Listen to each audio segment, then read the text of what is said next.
बिस्मिल्लाहिर्रहमानिर्रहीम अस्सलाम वालेकुम दोस्तانو उम्मीद लرم چې تاسو ورو جوړ او خوشاله وي او ژوند په مزو کې دوستانو هغه دوی افغاني جنکې چې هغه د بدکری ویډیو منظر عام ته راغلی او هغه یو بل دکاندار څخه د بدکری ویډیو مخې ته راغلی دی ویډیو کې هغه کوم حرکت کړي د اردو تعلق د کوم ځای نه دوستانو د باره کې ټول معلومات په دې ویډیو کې شریکام او کتا سو ټولو معلوماتو باندې ځان خبرول غواړي مونږ ویډیو ځان تر اخیره پورې وګورئ او چې کوم ملګری مونږ په چینل باندې نوی دي هغه د مونږ چینل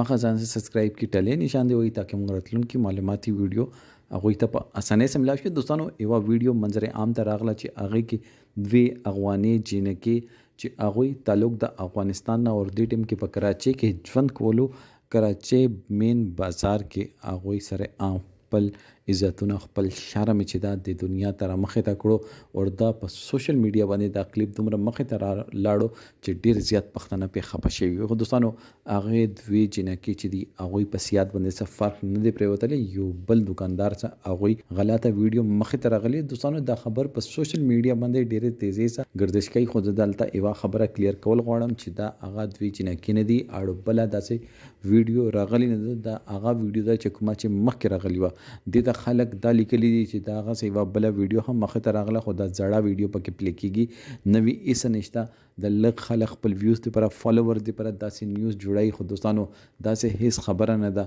هغه پرې دی هغه نه چې څه غلطي شوی ته څه مجبوری وه هغه ولې چې د ټیم کې حالات چې دي ملکی حالات چې دي افغانستان چې کوم حالات دي هغه ټیک نه دي کنه اچا د نه خوخه چې هغه خپل عذاب سره